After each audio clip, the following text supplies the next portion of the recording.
NFL regular season has drawn to a close, and now it's time to turn our attention to crowning a 51st Super Bowl winner to gain some perspective on the season that was and the season which lies ahead.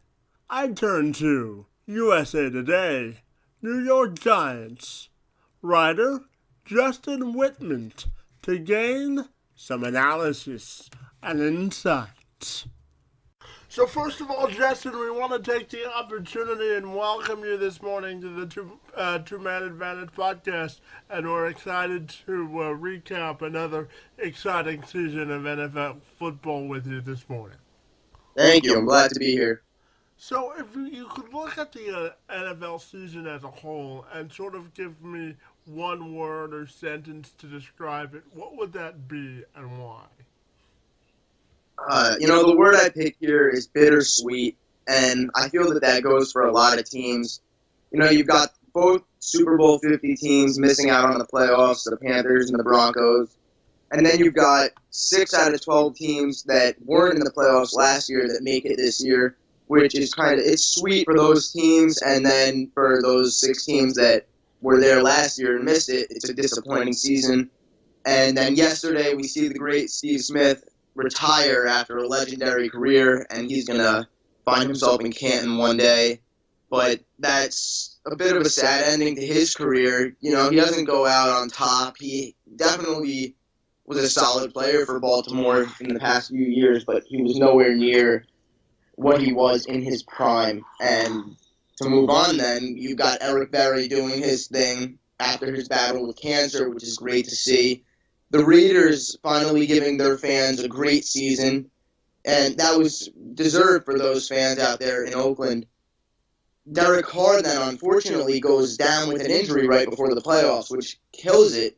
They're now going into the playoffs. Matt McGloin got injured yesterday, so we're probably going to be seeing Connor Cook out there, and it's hard to imagine if they can win a playoff game, and if they can, they're playing the Houston Texans first round.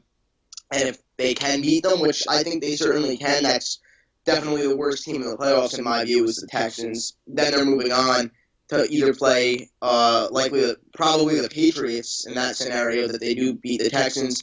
So one way or another, it does not look like they are going to be going very far with Derek Carr out for the stretch.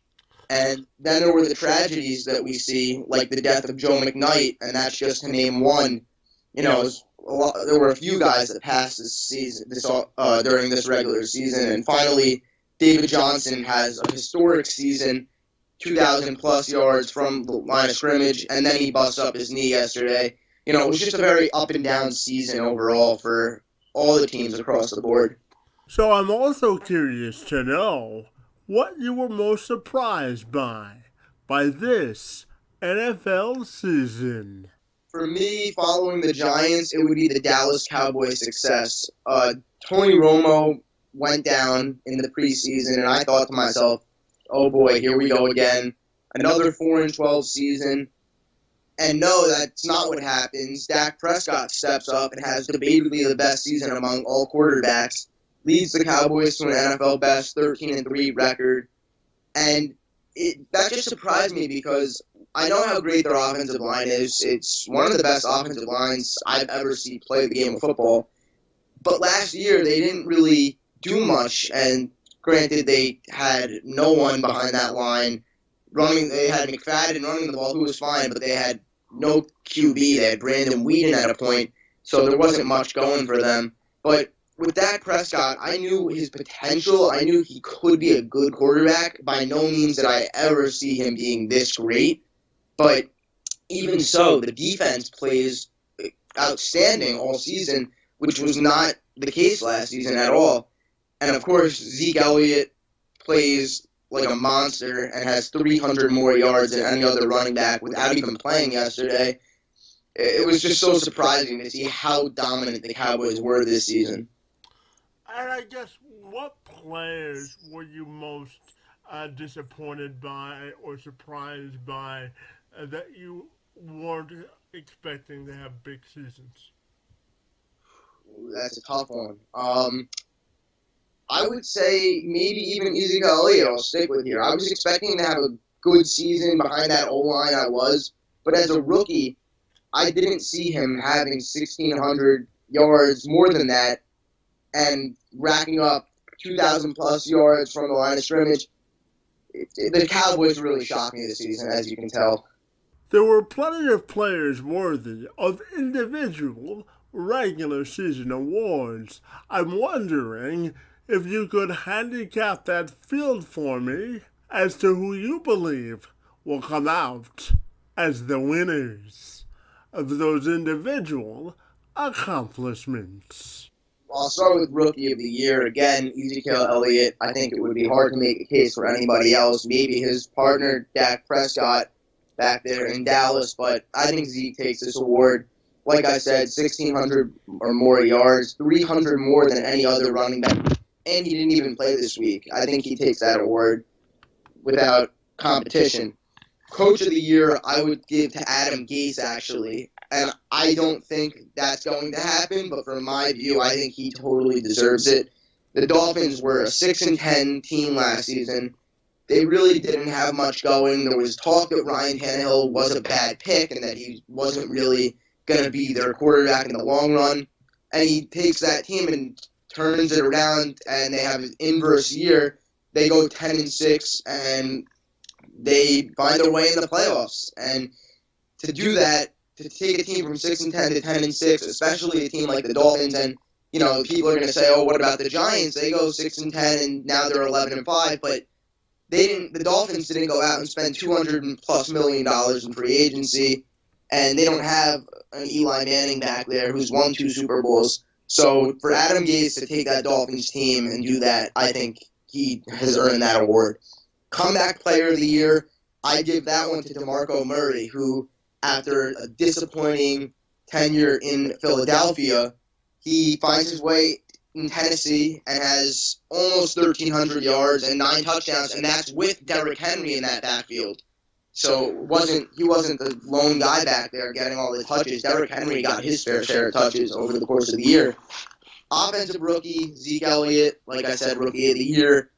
Defensive rookie, I would give this one to Joey Bosa. Again, I don't really think that one is really in question. The only guy who you could really make a case, I would say, is Jalen Ramsey. But Joey Bosa misses 4 games, and he has 10.5 sacks. I think that, almost 1 sack a game, that's pretty incredible for a defensive rookie.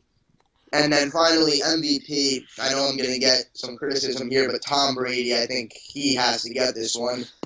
28 touchdowns to 2 interceptions with 4 games missed. 3,500, I think a little more than that. That's how many yards he had.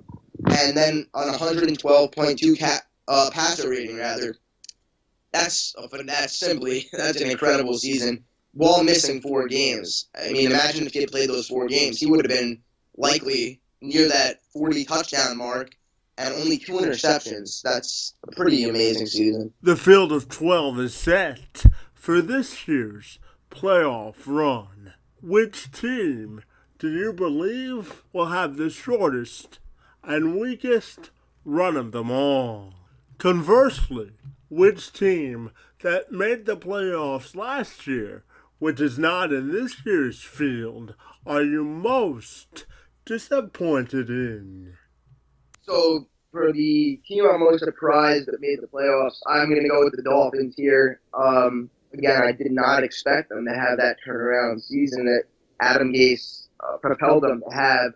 And for pointed in, I think many people who follow me on Twitter will know it's the Jets. And being in New York covering the Giants, there was all this talk about the Jets, how they go 10-6 last year, miss the playoffs, but then they go out and they get Matt Forte this past offseason, they bring in a few guys, and not much changed. And they go 5-11, and it's an absolutely horrible season. It was embarrassing for them. And because they go out and they pay Ryan Fitzpatrick $12 million, I believe, in what was really, it was a pain for them to sign him. Fitzpatrick was stubborn over the offseason, and they finally got him to sign. And he has probably the worst year of any quarterback that I've seen in a while.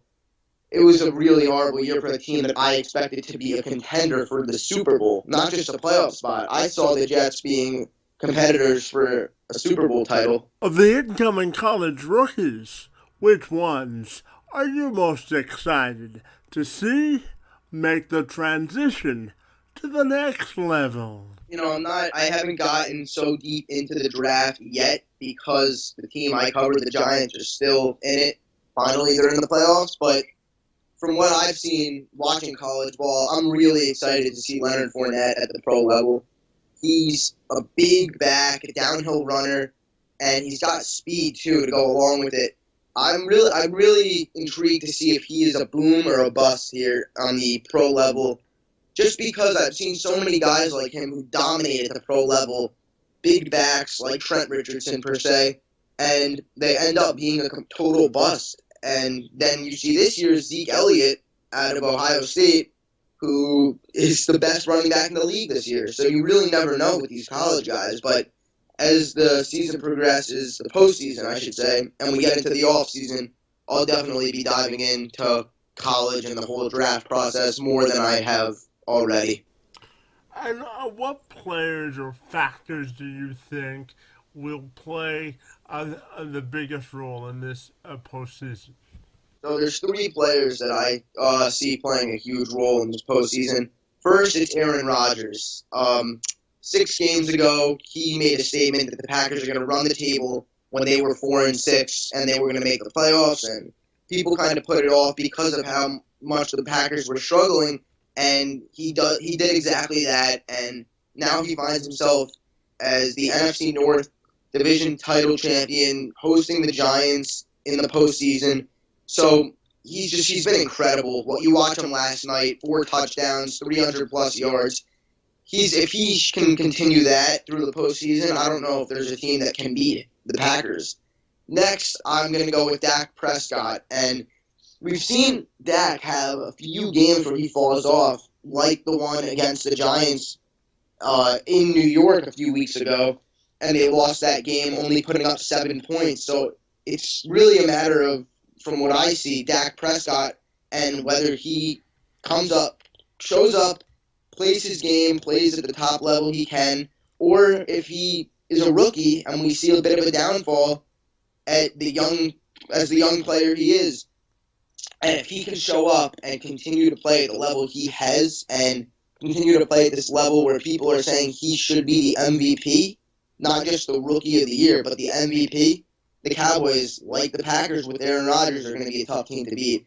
And finally, the player that I think is going to have the greatest role in the postseason is Odell Beckham Jr., and that's because the Giants have proven that when he does not have a huge impact on their team, they don't win football games. The defense has been outstanding this year. Maybe right now is the best defense in the league. And the Giants' offense has been stagnant. But when Odell Beckham shows up, he makes 1 or 2 big plays, and that's what gets the offense to put points on the board. So we haven't seen him in the playoffs yet, but if he fails to show up and break out for those 1 or 2 plays that we've been seeing over the past few weeks that he can provide each game, the Giants are not going to win football games. They need him to show up and put points on the board for that offense because it seems that no one else can do it. And you just mentioned the Giants. I know you covered them for USA Today. Do you think the biggest contributing factor to their success is the $200 million they spent on defense, considering the fact that their offense, as you mentioned, hasn't exactly lit the world on fire? I absolutely do believe that. The $200 million primarily spent on Damon Harrison, Janoris Jenkins, Olivier Vernon, and Jason Pierre-Paul. And then I'll talk about the draft, too, a little bit. But first, Damon Harrison. He is one of the most underrated players in the NFL. Doesn't get voted to the Pro Bowl, and that I'm not going to get into because that's a fan voting process for the most part. But he is the best run stopper in the league, and I think almost everyone would agree with that who follows him. And then yesterday we see him get he has 2.5 sacks, I believe, on the season, and anything he's doing in the pass rush is a bonus. He had by far the most run stops, I believe it was, out of anyone in the league. It was a phenomenal season from him, maybe the best on the Giants defense. And then Janoris Jenkins is the other guy that would compete for that title. He's on the outside, shadowing the best receiver each game. And Dez Bryant, we saw, for example, the week 1, he has 1 catch. And then the second matchup that the Cowboys have against the Giants, he has, I believe it was 2 catches, maybe just 1. And the second catch, I think it was, gets knocked loose for the game-winning fumble for the Giants. And week in and week out, this guy has been shutting down receivers, and he might be the best cornerback in the league right now if you're watching him. He is shutting down players each and every week. I am yet to say after a game, wow, Janoris Jenkins had a bad game. And you have to say that a lot with a lot of cornerbacks because they get beat on one deep ball, 170-yard catch, and that's it. You go, that was a bad game. But that has not happened with Janoris Jenkins. And then Olivier Vernon getting a ton of quarterback pressures this year. And the first 4 weeks, people were saying, oh, this was a waste of money for the Giants, $17 million a year. He wasn't bringing down the quarterback, and he has a little over 8 sacks, I believe, on the year. And he was another key factor on the Giants' defense. And then his buddy Jason Pierre-Paul on the other side, those 2 edge rushers, they combined to give quarterbacks a really tough time, racking up sacks and mainly quarterback pressures, forcing the quarterback to get rid of the ball. And they're both great against the run, too, which is something that people don't really talk about. Finally, the draft, too. Eli Apple, Sterling Shepard, and Paul Perkins are the 3 main guys from the draft that contributed. We saw what Paul Perkins did yesterday, and he's really going to be the back of the future for the Giants. He looks good, his speed, and he's provided nice little load of work for the Giants over the course of the season. Sterling Shepard, by far the MVP of the draft from what I've seen. He has excellent hands up there with Odell Beckham. They both have great hands. And he's been the guy, the most third down receptions on the team, so he's been key for Eli. And then Eli Apple, the first-round pick, which many people criticize the Giants and Jerry Reese for taking him. And he's played well for the most part. He's had his 1 or 2 games that he's fallen off a bit. But overall, he's been very, very good on the outside. I'm just curious to get your perspective on the announcement yesterday that Todd Bowles and both Mike Maccagnan are going to come back as sort of the brain trust for the Jets after the season they had. Mike Maccagnan, I think, is smart to bring him back. He only really made one bad decision from what I've seen, and that was re-signing Fitzpatrick. But at the end of the day, we all would have done that if we were in his shoes after the season that Fitzpatrick had last year. So you can't really blame him so much for that. It's more so just Fitzpatrick falling off and having such a horrible year. And Todd Bowles, I think he's a good coach. I really do. But I definitely don't understand why the Jets are bringing him back. He really lost that locker room. You've got Brandon Marshall and Sheldon Richardson taking shots at one another after games at halftime. And it seemed like this team just stopped trying at the end of the year. And when that happens, I think it's inexcusable for a head coach to be staying with that team.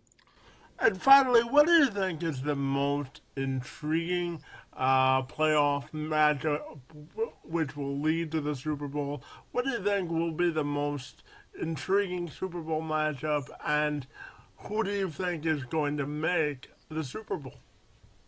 The most intriguing, I think, would be the Giants-Patriots again. I think that third-time matchup, I think that would be awesome to watch, especially with Tom Brady nearing the end of his career. For him to get one last shot against the Giants, that would really be fun to watch. And my actual guess for who's going to be playing, it's the Patriots, but against the Packers, not the Giants. The Packers have been on fire as of late, and I don't see that slowing down. The Giants are going to go in there this week. I think it's going to be really tough for them to get the win in Green Bay against, like I said, a team that's hot, coming off 6 straight wins. And as for who's going to win, I see the Patriots taking it all again. It's a bit of a boring ending to see them do that. You know, they've already won so many, especially Brady. To see him win another ring, no one's going to want to see that, but I see it happening again for yet another time for Tom Brady. Hey, Justin, we want to take the opportunity and thank you for your time this morning and for joining us to talk some NFL football as we head into the playoffs on the Two-Man Advantage podcast, buddy. It was a lot of fun, and we thank you for your time. Thanks a lot. I appreciate it.